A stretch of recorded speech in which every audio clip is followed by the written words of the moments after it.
Dans la vie, tout ce qui brille n'est pas or, et chaque bénédiction n'est pas forcément une faveur. Aujourd'hui, nous abordons un point essentiel. Les 6 types de dotations qu'il ne faut jamais reconnaître, quelles que soient les circonstances. Pourquoi? Parce que ce que nous apportons dans nos foyers et dans nos vies peut façonner nos chemins d'une manière que nous n'aurions peut-être pas anticipée. Il ne s'agit pas de répandre la peur. Il s'agit de vous préparer à faire des choix qui vous sécurisent et vous élèvent profondément et d'une autre manière. Dans un monde où les choix sont nombreux, il est tout aussi important de savoir ce qu'il faut écarter que de savoir ce qu'il faut saisir. Suivez-nous dans la présentation de ces 6 éléments dont il faut se méfier et qui vous donneront l'intelligence nécessaire pour préserver votre espace, votre vitalité et votre jugement.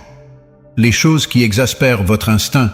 Avez-vous déjà éprouvé ce sentiment déstabilisant lorsque quelque chose de juste ne vous convient pas? C'est comme si un carillon d'alerte intérieur sonnait, vous avertissant de temporiser et de repenser. Il ne s'agit pas d'une névrose, c'est votre instinct qui parle. Vos intestins qui vous indiquent la voie à suivre pour ne pas risquer de vous blesser. L'instinct est notre radar intégré, un dispositif de développement conçu pour nous mettre à l'abri du danger. Il est nuancé, fonctionne régulièrement au-delà du domaine du rationnel, et c'est quelque chose que nous ne devrions pas écouter, mais croire. Lorsqu'il s'agit de recevoir des dotations, cette ligne de conduite est vitale.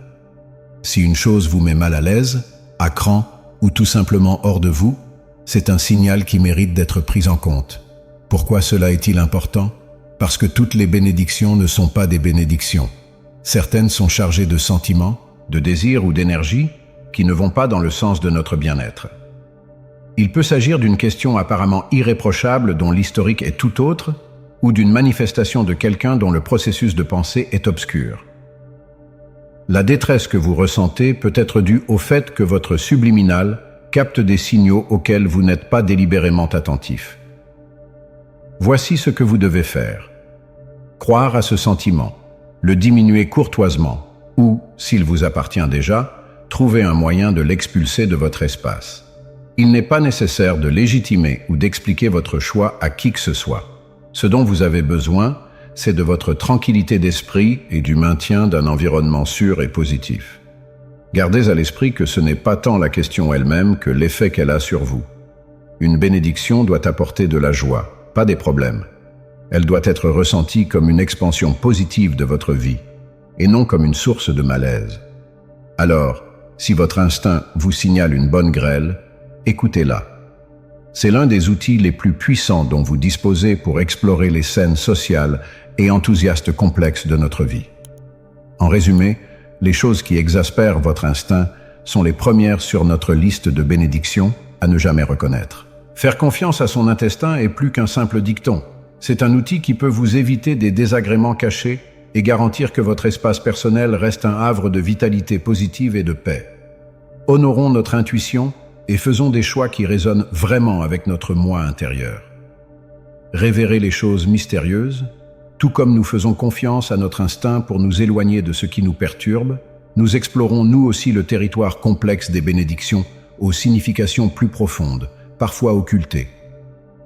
Les cultes ou les choses mystérieuses se distinguent par leur capacité à influencer la vitalité et le climat de nos espaces. Ce ne sont pas des cadeaux ordinaires. Ils sont porteurs de convictions, d'honneur et d'énergie qui ne s'ajusteront pas à ceux que vous possédez. Pourquoi privilégier l'adoration ou les choses mystérieuses? Parce que, quelles que soient nos convictions individuelles, les objets liés à des tonalités fortement extraterrestres portent une vibration, une trace de leur utilisation et de l'enthousiasme qui les sous-tend. Il ne s'agit pas de diaboliser un quelconque cadre convictionnel, mais de reconnaître que la charge spirituelle de ces objets peut avoir un impact significatif sur votre environnement. Dans l'esprit de maintenir un espace qui reflète vos valeurs et favorise votre bien-être, il devient vital d'aborder ces dotations avec un sens accru de l'attention. Si vous recevez un objet lié à la vénération ou à des pierres mystérieuses, prenez le temps de réfléchir à sa place dans votre vie. Résonne-t-il avec vos convictions et l'énergie que vous souhaitez cultiver, ou vous semble-t-il étranger, voire perturbateur, de votre sentiment de paix? L'activité à exiger ici est évidente. Si un cadeau ne correspond pas à votre vitalité ou à vos valeurs, il convient de dire non, de poser des limites qui protègent votre espace. Il ne s'agit pas de porter un jugement sur des convictions différentes, mais de garantir que votre foyer reste un havre de paix qui reflète votre personnalité et renforce votre tranquillité. Débarrasser votre espace des objets qui entrent en conflit avec vos énergies personnelles n'est pas seulement un acte de désencombrement, c'est aussi une confirmation de votre engagement à cultiver un environnement qui soutient votre bien-être et votre développement. Un peu comme si vous désherbiez une culture pour permettre aux plantes dont vous avez besoin de se développer et de s'épanouir, l'évacuation des choses qui ne sont pas en accord avec votre vitalité fait de la place pour plus de ce qu'il est. Pour revenir à notre premier point, le fil conducteur de ces contemplations est l'importance de se mettre à l'écoute de son instinct, des messages silencieux transmis par les choses qui entrent dans votre vie. Les objets adorés ou mystérieux, chargés d'implications et d'énergie, requièrent une approche perceptive, garantissant que chaque manifestation dans votre espace est en accord avec l'ambiance que vous souhaitez préserver. Alors que nous explorons les bénédictions que nous choisissons d'accepter dans nos vies, gardons à l'esprit que nos espaces sont des extensions de nous-mêmes. Ils doivent refléter nos valeurs, nos croyances et le type de vitalité dont nous avons besoin pour nous entourer. En faisant attention à l'autre monde et aux suggestions animées d'objets révérencieux ou occultes, nous faisons un pas de plus vers la création d'un asile individuel où l'on se sent vraiment chez soi. Les récompenses de l'injustice. Comme nous avons exploré l'importance d'aligner nos espaces avec des objets qui résonnent positivement avec notre vitalité et nos valeurs individuelles, il devient fondamental d'aborder la mesure morale des bénédictions que nous reconnaissons. Cela nous amène au concept des récompenses de l'iniquité, c'est-à-dire des cadeaux ou des gains obtenus par des moyens trompeurs, sans scrupules ou dans l'ensemble blessants. Pourquoi se concentrer sur les origines éthiques des dons? Parce que la vitalité et l'histoire d'un objet ne s'arrêtent pas à ses qualités physiques ou extraterrestres. Elles s'étendent au domaine de la qualité éthique. Les bénédictions corrompues par le mal portent avec elles les ombres de leur acquisition, une grandeur qui peut tranquillement affecter l'air de nos espaces et, plus essentiellement, notre tranquillité d'esprit. Dans le tissu de nos vies, où nous nous efforçons de créer des environnements d'inspiration et de croissance, accepter des choses dont on sait qu'elles sont le résultat de pratiques contraires à l'éthique revient à introduire des notes dures dans une mélodie harmonieuse. Il ne s'agit pas seulement de la présence physique de ces objets, mais de l'histoire qu'ils racontent, des vibrations qu'ils émettent et du manque d'harmonie qu'ils introduisent dans nos espaces de tranquillité et d'alignement éthique soigneusement créés. Il ne s'agit pas ici d'un simple refus, mais d'un choix conscient. Choisir de s'éloigner des récompenses de l'iniquité est une déclaration de ses valeurs, un engagement à faire preuve de perspicacité qui dépasse l'attrait de la cueillette de tissus. Il s'agit de garantir que chaque chose en votre possession puisse être le reflet de vos normes, en contribuant à un environnement qui n'est pas, pour ainsi dire, physiquement, mais éthiquement adapté à votre essence. En reliant cela à nos points précédents, la substance de notre discussion évolue vers une approche globale des choses que nous autorisons dans nos vies. Ce n'est pas tant la compatibilité avec le monde extérieur et la vie que les choses, mais aussi l'histoire morale qui les sous-tend. Tout comme nous nettoyons nos espaces des choses qui perturbent notre tranquillité spirituelle ou contredisent nos valeurs, nous purifions également notre environnement des ombres projetées par les biens mal acquis. Les choses qui compromettent votre intégrité. En nous appuyant sur les fondements de la lucidité morale dans nos choix, nous abordons maintenant un sujet profondément lié à nos valeurs fondamentales, les objets qui compromettent notre jugement.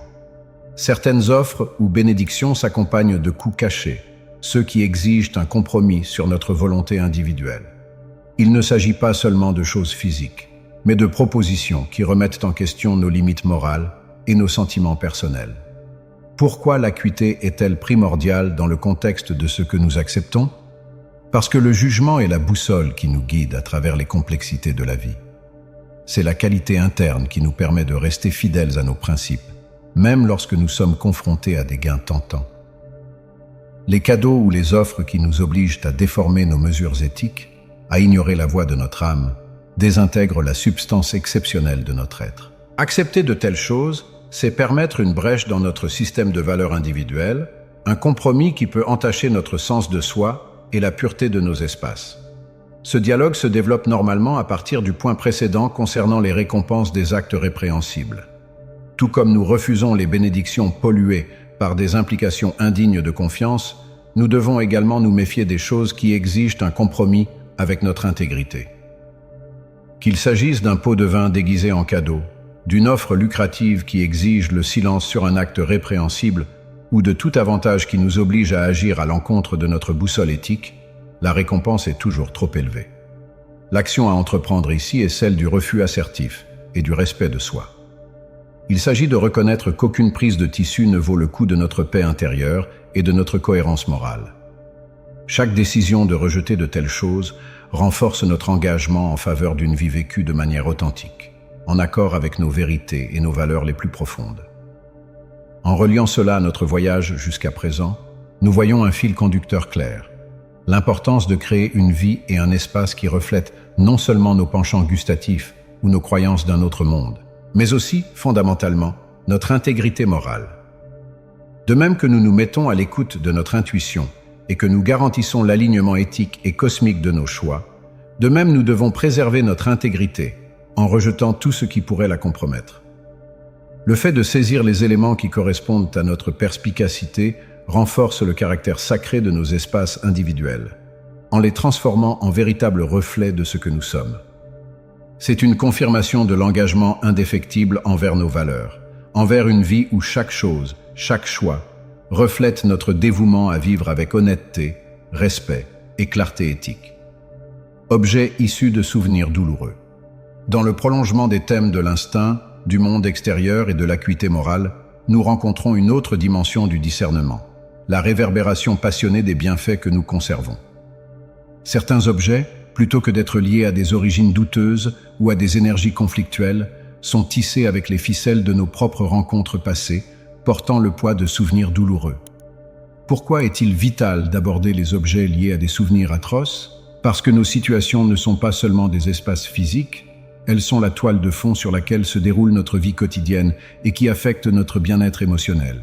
Les objets liés à des périodes, des relations ou des occasions bouleversantes peuvent agir comme des grappins, nous maintenir dans l'ombre de ces souvenirs et affecter notre capacité à aller de l'avant avec délicatesse et joie. Le concept ici dépasse le simple désencombrement physique. Il s'agit d'aménager notre environnement de manière à cultiver la réparation, la croissance et le renouveau. Lorsqu'un objet suscite systématiquement de la pitié, des lamentations ou toute autre forme de douleur, sa présence devient incompatible avec le sanctuaire que nous nous efforçons de créer, un espace qui nourrit l'inspiration et soutient notre voyage vers la guérison et la plénitude. L'approche à adopter face à de tels objets est celle de la décharge compatissante. Se débarrasser d'objets liés à des souvenirs difficiles est un acte puissant de soin de soi, un pas vers la rupture des liens qui nous unissent à nos chagrins passés. Il ne s'agit pas cruellement d'effacer le passé ou les leçons qu'il contient, mais plutôt de choisir de ne pas permettre aux épitomes physiques de cette époque de dicter notre paysage émotionnel actuel. Ce lâcher-prise est profondément individuel et peut s'avérer difficile, mais il est aussi très libérateur. Elle ouvre un espace, non seulement dans notre environnement physique, mais aussi dans notre cœur et notre esprit, pour que de nouveaux souvenirs, de nouvelles rencontres et de nouveaux plaisirs s'enracinent. L'acte de libérer ces éléments est une affirmation de notre engagement envers notre bien-être, nous signalant à nous-mêmes que nous ne sommes pas caractérisés par nos tourments passés, mais par la qualité et la résilience avec lesquelles nous les dépassons. En reliant cela à nos dialogues passés, l'histoire de notre cheminement dans le discernement des bénédictions à accepter et à conserver devient plus riche et plus nuancée. C'est un voyage qui tient compte non seulement de nos repères spirituels et moraux, mais aussi de notre bien-être passionnel et des histoires que nous choisissons de faire avancer dans notre vie. Les souvenirs difficiles nous rappellent que nos espaces devraient être des asiles de récupération et d'inspiration, des reflets de ce que nous sommes aujourd'hui et de ce vers quoi nous nous dirigeons, et non des archives équitables de ce que nous avons été. En naviguant dans cet aspect de la perspicacité, faisons-le avec gentillesse et courage, en nous rappelant que chaque chose que nous choisissons de rejeter fait place à de nouvelles possibilités, à des plaisirs inutilisés et à un sentiment de paix plus profond. L'hérédité générationnelle, des choses avec des connexions négatives.